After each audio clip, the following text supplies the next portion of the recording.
하나님은 1절부터 13절에서 말씀에 순종하는 자에게 평안과 형통과 승리를 약속하셨습니다. 신실한 하나님이시기 때문에 이 약속은 반드시 지켜질 것입니다.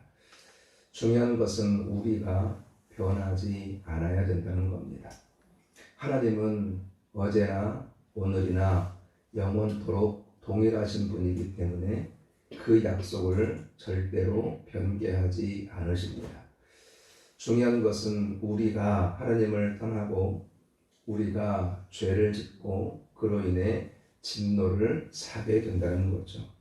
우리의 마음이 변하고 우리의 믿음이 변해서 하나님을 떠나고 그 약속을 신뢰하지 않고 세상을 사랑하고 사람을 바라보며 우상을 섬기는 그러한 죄를 범하게 된다는 겁니다. 그래서 우리가 변하지 않는 믿음으로 늘 신실한 믿음으로 주님을 바라보고 천국을 소망하며 이 땅을 살아가는 것이 대단히 중요합니다. 이렇게 복과 형통과 평안과 승리를 약속하신 하나님이 오늘 본문에 와서 불순종에 따른 저주를 말씀하고 있습니다. 인과 응보라는 말이 있습니다. 행한 대로 받는다는 뜻인데 이 인과 응보는 하나님에게도 적용이 됩니다. 16절 처음을 보시면 내가 이같이 너희에게 행하리니 이렇게 말씀합니다. 이 말씀은 행한 대로 갚아 주시겠다는 겁니다. 순종하는 자들에게는 복을 주시지만 불순종하고 하나님을 떠나면 저주와 재앙을 내리시겠다는 겁니다. 14절과 15절을 보면 청종하지 아니하여 또 준행하지 아니하며 멸시하며 싫어하여 준행하지 아니하며 언약을 배반할진대 이렇게 말씀하고 있습니다. 이것이 불순종이고 이것이 교만입니다. 불순종과 교만이 하나님의 진노와 재앙으로 나아가게 하는데 그 결과가 무엇입니까? 심한 질병으로 고통을 당하고 눈이 어두워지고 생명이 쇠약하고 수고한 것이 헛되고 대적에게 패배하는 아픔을 당하게 된다는 겁니다. 우리가 주의 말씀을 거역하고 하나님을 사랑하지 않고 대적하고 주님을 떠나서 세상을 사랑하고 하나님을 멸시하는 그런 교만한 삶을 살아갈 때 하나님께서도 동일하게 그대로 갚아 주시게 된다는 겁니다. 그래서 복이 아니라 평안이 아니라 승리가 아니라 저주와 진노와 고통과 질병과 헛된 인생, 실패한 인생을 살아가도록 하나님께서 그렇게 몰아가시게 된다는 거죠. 신명기 30장 19절과 20절을 보면 이렇게 말씀합니다. 내가 오늘 하늘과 땅을 불러 너희에게 증거를 삼노라. 내가 생명과 사망과 복과 저주를 내 앞에 두었은즉 너와 내 자손이 살기 위하여 생명을 택하고 내 하나님 여호와를 사랑하고 그의 말씀을 청종하며 또 그를 의지하라 이렇게 말씀하고 있습니다. 우리는 하나님의 말씀에 순종하고 의지하는 생명을 선택할 수 있고 또 반대로 불순종하고 교만하고 하나님을 대적하는 사망을 선택할 수도 있습니다.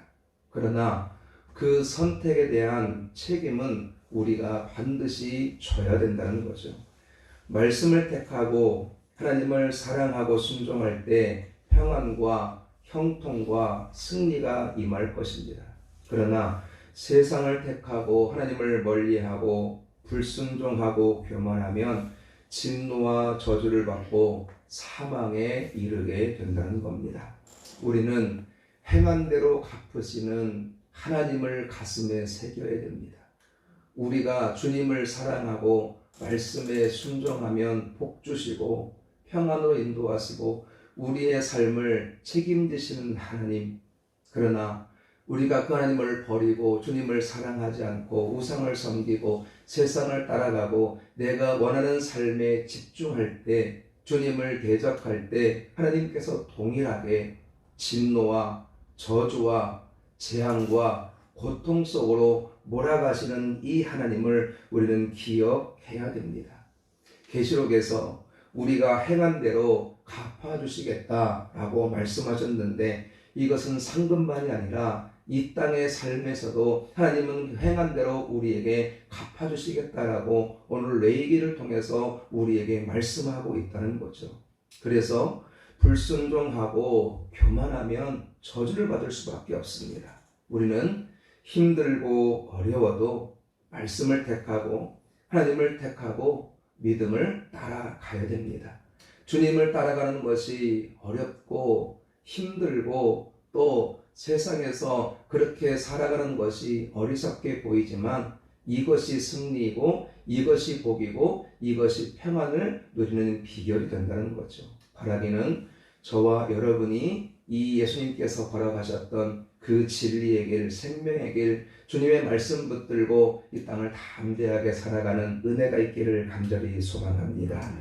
그런데 우리가 조심해야 할 것이 또 하나 있는데, 그것이 무엇이냐? 우리의 마음이 강팍해지는 것입니다.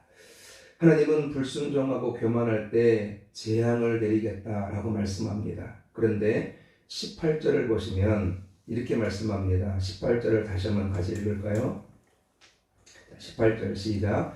또 만일 너희가 그렇게까지 되어도 내게 청종하지 아니하면 너희의 죄로 말미암아 내가 너희를 7배나 더 징벌하리라. 아멘. 진노를 받고서도, 재앙을 당하고서도, 고통을 당하고서도 돌이키지 아니하면 이 재앙보다 7배나 더 엄중한 재앙을 내리시겠다라고 말씀합니다.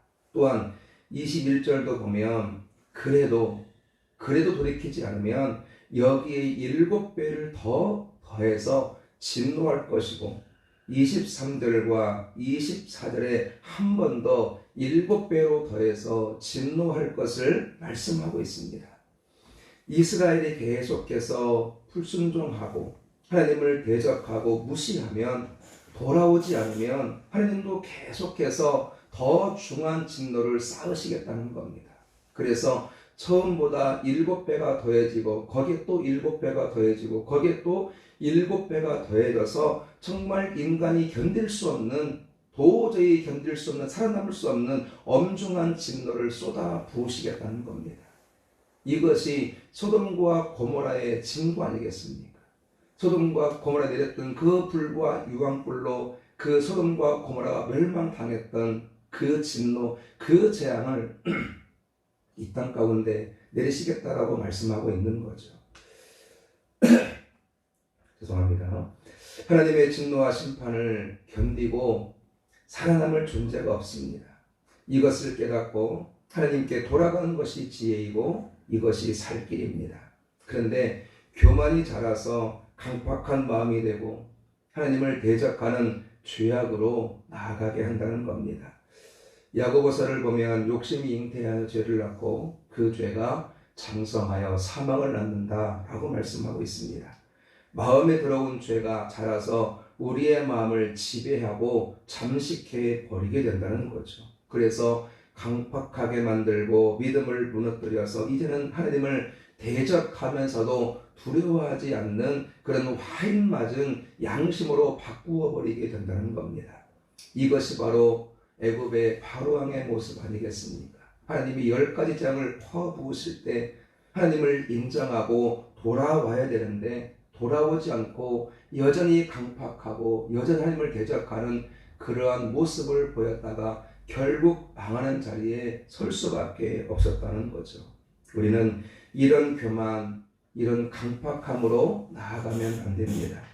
교만하지 않고 강팍하지 않고 화인 맞은 양심이 되지 않도록 우리의 마음을 지켜야 됩니다. 성령을 구하고 말씀과 하나님의 은혜로 날마다 우리의 마음을 채워야 됩니다. 그래야만이 우리 마음이 성령의 마음이 되고 순적한 마음이 되고 옥토밭이 되어서 늘 주님을 갈급하고 늘 주님을 인식하고 그 주님을 끝까지 따라가는 믿음의 여정을 이어갈 수 있게 되는 겁니다. 주님을 붙드는 것이 승리요, 주님을 따라가는 것이 복이요, 주님과 함께 살아가는 것이 성공이고 평안인 줄로 믿습니다. 이 믿음을 가지고 이 사실을 기억하고 주님 다시 오시는 그날까지 주님 바라보면서 주의 말씀에 순종하면서 십자가를 걸어가신 그 주님의 길을 우리 모두가 함께 힘있게 달려가고 이 땅을 승리하는 은혜가 있기를 주님의 이름으로 간절히 축원합니다. 기도하겠습니다.